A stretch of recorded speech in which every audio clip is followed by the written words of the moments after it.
क्या आपने कभी सुना है कि समोसे खाने की जांच सीआईडी कर रही हो? जाहिर है कि नहीं सुना होगा, और सुना भी होगा तो फिल्मों में या कहानियों में, लेकिन ये अब हकीकत में भी होने लगा है। मौजूदा वक्त में भारत और अमेरिका दोनों जगह समोसे की चर्चा हो रही है। डोनाल्ड ट्रंप के जीतने के बाद समोसा कॉकस मजबूत हुआ है, तो वहीं हिंदुस्तान के अंदर हिमाचल प्रदेश में समोसा कांड हुआ है, जिससे सूबे की सरकार में हलचल मच गई है। कई सवाल भी उठ रहे हैं, सियासत भी शुरू हो गई है। ये सब कुछ आपको बताएंगे, पर पहले आप पूरा मामला समझिए।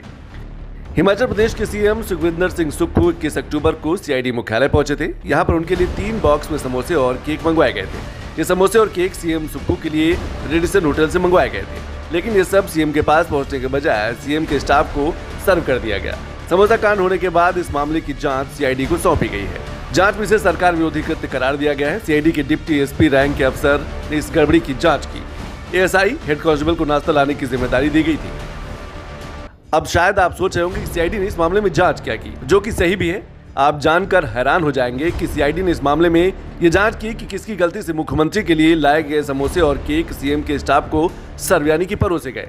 इसकी जांच रिपोर्ट भी सामने आई है, जिसमें सीआईडी के सीनियर अधिकारी ने इसको सरकार और सीआईडी विरोधी बताया है। अब आपके मन में भी ये सब सुनकर शायद कई तरह के सवाल आ रहे होंगे, जो कि वाजिब भी है, क्योंकि जो सुरक्षा एजेंसी दंगे, हत्या या अपहरण जैसे हाई प्रोफाइल मामलों की जांच करती है, वो समोसा खाने की जांच कर रही है, वो भी इसे सरकार विरोधी तक बता रही है। लिहाजा सवाल तो खड़े होंगे। हैरान है कि सरकार विरोधी गतिविधि है। समोसा तो विपक्ष ने नहीं खाया, विपक्ष के लोगों को नहीं बांटा गया। किसी को समोसा अगर मिला होगा तो वो सरकार का हिस्सा ही रहे होंगे संभवतः। ऊपर एक सीनियर अधिकारी से लेकर के नीचे तक जो है वो जांच के आदेश दे करके, चिट्ठी लिख करके कि सारी की जांच जो है इसकी रिपोर्ट दी जाए। जबकि हिमाचल प्रदेश में एक जगह नहीं, अलग अलग महकमे में बहुत बड़े बड़े भ्रष्टाचार हो रहे हैं, भ्रष्टाचार के आरोप लग रहे हैं, चाहे अधिकारी हैं चाहे नेता हैं, उस पर जांच नहीं हो रही है। मुझे लगता है ये सरकार केवल और केवल मजाक का पात्र बन के रह गई है।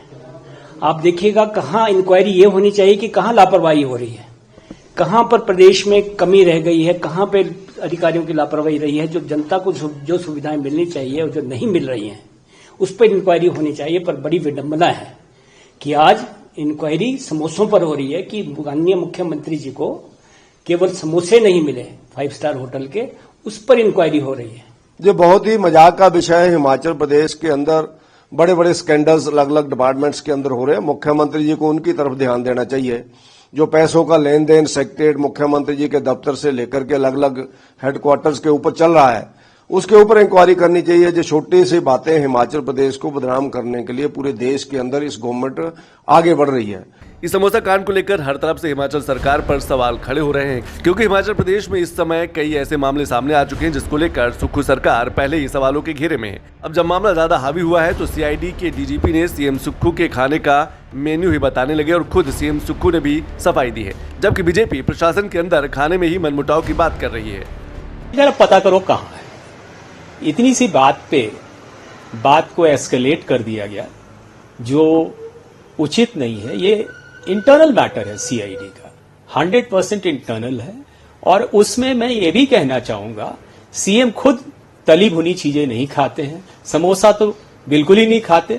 बस सीआईडी इन्वॉल्व हो गई, मतलब नहीं, वो मिसबिहेविंग पर इन्वॉल्व हुई। खबर आप समोसे की चला रहे ऑफिसर्स ने, मेरे ख्याल वही करेंगे। लॉ एंड ऑर्डर से रिलेटेड हर एक विंग, विजिलेंस हो, सीआईडी हो, लॉ एंड ऑर्डर हो, ये सब एक विभाग के अंतर्गत एक हेड के अंदर जो है चलते हैं।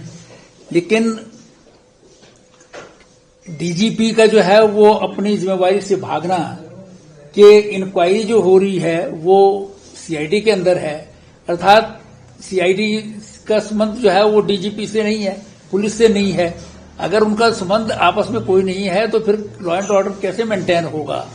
ये बहुत विडंबना की बात है। समोसे का पूरा कांड जनता के लिए चिंता का विषय ही माना जा रहा है, क्योंकि इससे सुक्खू सरकार के एजेंडे पर भी सवाल खड़ा होता है, वो भी तब और जब हिमाचल प्रदेश में पहले से ही आर्थिक स्थिति ठीक न हो। हाल ही में टॉयलेट सीट टैक्स मुद्दे पर भी सुक्खू सरकार की किरकिरी हुई थी। हिमाचल प्रदेश में इन दिनों आर्थिक संकट भी गहराया हुआ है, क्योंकि सुखविंदर सिंह सुक्खू सरकार का खजाना खाली हो गया है। मौजूदा समय में हिमाचल पर करीब 94,000 करोड़ रुपए का कर्ज है। इस वित्तीय बोझ ने राज्य की वित्तीय स्थिति को काफी कमजोर कर दिया है। सरकार पर कर्मचारियों और पेंशनर्स के लिए करीब 10,000 करोड़ रुपए की देनदारियां बाकी चल रही हैं। इतिहास में ऐसा पहली बार हुआ है जब राज्य के 2 लाख कर्मचारियों और 1.5 लाख पेंशनर्स को सैलरी और पेंशन नहीं मिली। 2022 के चुनाव जीतकर सत्ता में वापस आने के लिए कांग्रेस ने कई बड़े वायदे किए थे। सुक्खू सरकार में आने के बाद इन वादों पर बेतहाशा खर्च किया गया है। इसीलिए हिमाचल प्रदेश की आर्थिक स्थिति काफी कमजोर हो गई है। सोचे जिस राजनीति समस्याएं हो वहां पर जब सरकार समोसे जैसी चीज को लेकर सीआईडी की जांच करा रही हो तो सवाल तो उठेगा ही। फिलहाल इस समोसे कांड को लेकर सुक्खू सरकार की किरकिरी हर तरफ हो रही है।